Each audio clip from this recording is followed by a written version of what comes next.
Hi నమస్తే. నేను మీ కేకే.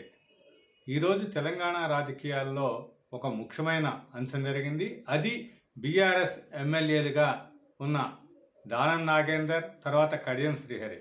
వీళ్ళిద్దరి మీద అనర్హత వేటు వేయాలన్న పిటిషన్ మీద వాళ్ళకి క్లీన్ చిట్ ఇస్తూ స్పీకర్ గడ్డం ప్రసాద్ తీసుకున్న నిర్ణయం అయితే ఈరోజు సంచలనంగా మారింది. అయితే దీంట్లో ఈ తీర్పు తర్వాత మొత్తం కూడా ప్రజాస్వామ్యాన్ని కూనీ చేశారు అంటూ అటు టీఆర్ఎస్ వర్కింగ్ ప్రెసిడెంట్ కేటీఆర్ కానీ, అటు బీజేపీ ప్రెసిడెంట్ రామచంద్రరావు, వీళ్ళంతా కూడా అన్ని పార్టీల నేతలు కూడా వ్యాఖ్యలు చేశారు. అయితే దీంట్లో ముఖ్యంగా మనం గమనించాల్సింది ఏంటి అంటే, ఈ తీర్పు తర్వాత దానం నాగేందర్ కానీ, తరువాత కడియం శ్రీహరి కానీ మాట్లాడిన మాటల్ని చూసినట్టయితే వీటన్నిటికీ కూడా బీఆర్ఎస్ చేసిన తప్పులు కూడా దీంట్లో ఉన్నాయి అనేది అయితే క్లియర్ కట్గా తెలుస్తుంది. ఇక్కడ మేము అసెంబ్లీలో స్పీకర్ పరిధిని మించి వ్యవహరించలేదు, ఎలాంటి చట్ట ఉల్లంఘనకి పాల్పడలేదు అనేది అటు దాన నాగేంద్ర కానీ, కడియం శ్రీహరి కానీ చెప్తున్నమాట. ఇప్పటికే స్పీకర్ అంటే మొత్తం 10 మంది, పార్టీ మారిన 10 మంది బీఆర్ఎస్ ఎమ్మెల్యేలు, అంటే కాంగ్రెస్లోకి వచ్చిన 10 మంది బీఆర్ఎస్ ఎమ్మెల్యేలో ఇంతకు ముందే 8 మందికి క్లీన్ చిట్ ఇవ్వటం జరిగింది. అయితే వీళ్ళిద్దరిని దానం నాగేందరు, కడియం శ్రీహరి విషయంలో తప్పకుండా స్పీకర్ ఇరకాటంలో పడతారు, వాళ్ళని అనర్హులుగా ప్రకటించాల్సి వస్తుంది అని అందరూ కూడా భావించారు.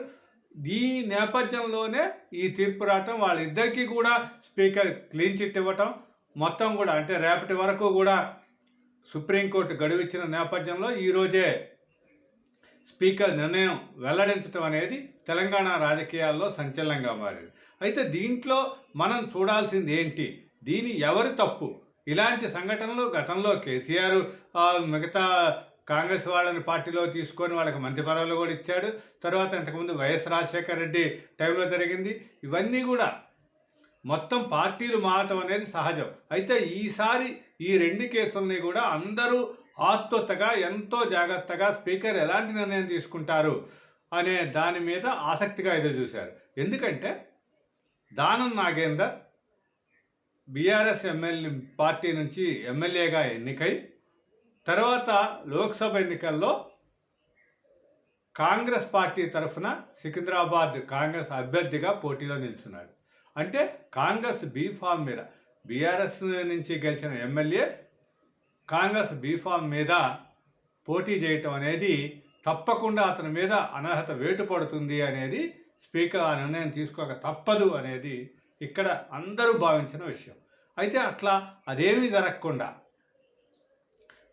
అదేవిధంగా కడియం శ్రీహరి విషయంలో కూడా కడియం శ్రీహరి కుమార్తెకి కాంగ్రెస్ టికెట్ ఇవ్వటం, తర్వాత కాంగ్రెస్ పార్టీకి ఓటేయండి, నా కూతురికి ఓటేయండి అని అన్నిట్లో కూడా ప్రచారం చేయటం, కడియం శ్రీహరి కాంగ్రెస్ కండువా కప్పుకొని ప్రచారాలు చేయటం, ఇదంతా కూడా అందరూ చూశారు. కాబట్టి వాళ్ళు ఇద్దరికీ కూడా వీళ్ళని అనర్హులుగా చేయక తప్పదు అనే పరిస్థితులు ఏర్పడ్డాయి. మిగతా 8 మంది ఒక లెక్క, వీళ్ళిద్దరి విషయం ఒక లెక్క అనే రీతిలోనే ఈ మొత్తం వ్యవహారం జరిగింది. అయితే ఇక్కడ స్పీకర్ నిర్ణయం తర్వాత వీళ్ళిద్దరికీ క్లీన్ చిట్ వచ్చింది అని నిర్ణయం తర్వాత దానం నాగేంద్ర కానీ, కడియం శ్రీహరి మాట్లాడిన దాన్ని చూసినట్లయితే, వాటిని విశ్లేషిస్తే ఇది మొత్తం కూడా బీఆర్ఎస్ లోపాలే దీంట్లో కనిపిస్తున్నాయి. ఎందుకంటే ఇక్కడ ముందుగా ఆలోచించేది దానం నాగేందర్ ఎంపీ ఎన్నికల్లో, అంటే పార్లమెంట్ ఎన్నికల్లో పోటీ చేయక ముందే తమ పార్టీ మారాడు అంటూ బీఆర్ఎస్ ఎమ్మెల్యే ఇక్కడ స్పీకర్కి పిటిషన్ వేయటం జరిగింది. అయితే అది బీఆర్ఎస్ విషయంలో మొత్తం, అంటే దానం నాగేందర్ పార్టీ ఎంపీ ఎలక్షన్స్లో పోటీ చేయక ముందే బీఆర్ఎస్ పిటిషన్ ఉంది కాబట్టి అక్కడ వరకే దాన్నే తీసుకున్నారా అనే విషయాన్ని ఒక రకంగా ఆలోచిస్తుంటే, తరువాత బీజేపీ ఎమ్మెల్యే కూడా ఈ విషయంలో తాను కూడా జోక్యం చేసుకొని దాన్ని మళ్ళీ కూడా, అంటే పార్లమెంట్ ఎన్నికల తరువాత బీజేపీ ఎమ్మెల్యే కూడా పిటిషన్ వేయడం జరిగింది స్పీకర్ కోర్టులో. అయితే ఈ మొత్తం వ్యవహారంలో ఇక్కడ దానం నాగేందర్ మాట్లాడిన దాంట్లో ప్రత్యేకంగా కొన్ని విషయాలను ప్రత్యేకంగా పాయింట్ వైజ్గా మనం చెప్పుకోవాల్సింది. తన మీద ఫిర్యాదు చేసే అవకాశం తన తోటి ఎమ్మెల్యేలకి ఎట్లా ఉంటుంది అనే ఒక ప్రశ్నను అయితే లేవనెత్తాడు. అదీ కాక పార్టీ ప్రెసిడెంట్గా, పార్టీ అధ్యక్షుడిగా ఎప్పుడు కూడా కేసీఆర్ పార్టీ ఎందుకు మారారు అనే వివరణ అయితే సంజాయిషి కోరలేదు. తర్వాత పార్టీ క్రమశిక్షణ సంఘం నుంచి చర్యలు తీసుకోలేదు అనేది రెండింటిని రెండు పాయింట్లని కూడా తీవ్రంగా లేవనెత్తడం జరిగింది. అదీ కాక ప్రతి ఎమ్మెల్యే శాలరీలో ప్రతి నెలా కూడా 5,000 రూపాయలు పార్టీ ఫండ్గా బీఆర్ఎస్కి వెళ్తాయి. అంటే బీఆర్ఎస్ ఎమ్మెల్యేల అందరి నుంచి కూడా కట్ అవుతుంది. అది ఇప్పటిదాకా కూడా బీఆర్ఎస్కే ఈ దానం నాగేందర్, అటు కడియం శ్రీహరి, మిగతా ఎమ్మెల్యేల విషయంలో కూడా, పార్టీ మారిన వాళ్ళ అందరి విషయంలో కూడా బీఆర్ఎస్ పార్టీకి ఆ 5,000 అనేది చేర్చడం జరుగుతుంది. అంటే అధికారికంగా వాళ్ళు బీఆర్ఎస్లో ఉన్నారని బీఆర్ఎస్ పార్టీయే అంగీకరిస్తోంది. దాన్ని కూడా ఒక లూపోల్గా వాళ్ళు చెప్తున్నారు.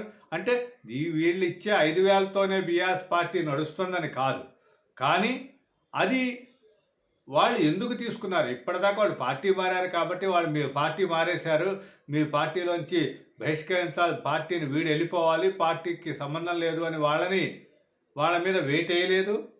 తర్వాత వాళ్ళ నుంచి, వాళ్ళ జీతంలోంచి బీఆర్ఎస్ పార్టీ ఎమ్మెల్యేలుగానే ఈ 5,000 రూపాయలు నెలకి కట్ అవుతూ వస్తున్నాయి. ఇవన్నీ కూడా లూపోల్స్గా వీళ్ళు వాదించడానికి అవకాశం దక్కింది. అదేవిధంగా అసెంబ్లీ అంటే స్పీకర్ పరిధిలో ఎలాంటి తప్పు చేయలేదు మేము అనేది వాళ్ళు స్పష్టంగా చెప్తున్నమాట. అటు దానం నాగేందర్ అదే చెప్తున్నాడు, తర్వాత కడియం శ్రీహరి కూడా అదే చెప్తూ వస్తున్నాడు. ఎందుకంటే ఇక్కడ బీఆర్ఎస్ ఏదైనా విషయంలో విప్పు జారీ చేసి వీళ్ళు విప్పుని ఉల్లంఘిస్తే వీళ్ళు పార్టీ రూల్స్ని, గీతల్ని దాటినట్టు అవుతుంది. కానీ అది జరగలేదు.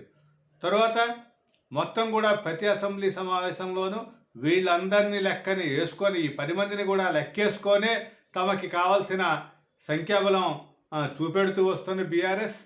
తరువాత దానికి అనుగుణంగానే వాళ్ళకి అసెంబ్లీలో మాట్లాడే అవకాశం, టైం కూడా స్పీకర్ ఇస్తూ వస్తున్నాడు.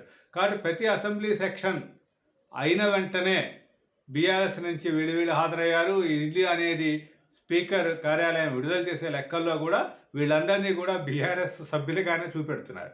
ఇవన్నీ కూడా లూపోల్స్గా వీళ్ళకి దొరకటం, అదే వాదన వీళ్ళు వినిపించిన కారణంగానే వీళ్ళు అనర్హత వేటి నుంచి తప్పించుకోవటం జరిగింది. ఇది బీఆర్ఎస్ చేసిన తప్పులనే బీఆర్ఎస్కే వాళ్ళు ఎదురుగా చూపెట్టి వాళ్ళనే అదే తుపాకీతో కాల్చారు అనే రీతిలోనే ఇక్కడ వాళ్ళ అనర్హత నుంచి తప్పించుకోవటం జరిగింది. అయితే రేపు కోర్టులో ఎలాంటి వాదన వినిపిస్తారు, వీళ్ళందరినీ కూడా మిగతా ఈ కాంగ్రెస్ పార్టీ కండువాలు కప్పుకోవటం, తర్వాత ప్రచారాలు చేయటం, ఎంపీగా పోటీ చేయటం, వీటన్నిటినీ కూడా మళ్ళీ సాక్ష్యాధారాలతో కోర్టులో నిరూపించగలుగుతారా, కోర్టు సుప్రీంకోర్టు ఎలాంటి తీర్పు ఇస్తుంది అనేది అయితే ఇంకా ఆసక్తిగానే మిగిలింది. అయితే ఏదైనా సరే ఇక్కడ శాసనసభ్యుల విషయంలో స్పీకర్దే తుది నిర్ణయం అవుతుంది. కాబట్టి వీళ్ళ మొత్తం కూడా 10 మంది బీఆర్ఎస్ పార్టీ మారిన బీఆర్ఎస్ ఎమ్మెల్యేలు అందరికీ కూడా స్పీకర్ కోర్టులో అయితే క్లీన్ చిట్టే లభించినట్టు చెప్పుకోవచ్చు. ముఖ్యంగా దానం తరువాత కడియం విషయంలో స్పీకర్ తీసుకున్న నిర్ణయం అయితే అందరినీ ఆశ్చర్యపరచడమే కాదు, మొత్తం కూడా ఇది ప్రజాస్వామ్యం కూనీని చేయటమే, అధికార పక్షం చెప్పుచేతల్లో స్పీకర్ నిర్ణయం తీసుకున్నారు అనే విధంగా మిగతా పార్టీలు వాదించినా సరే ఇక్కడ బీఆర్ఎస్ తప్పులనే బీఆర్ఎస్కి చూపెడుతూ మొత్తం క్లీన్ చిట్ ఇవ్వటం అయితే జరిగింది. ఇది ఈరోజు హైలైట్గా నిలిచిన అంశం.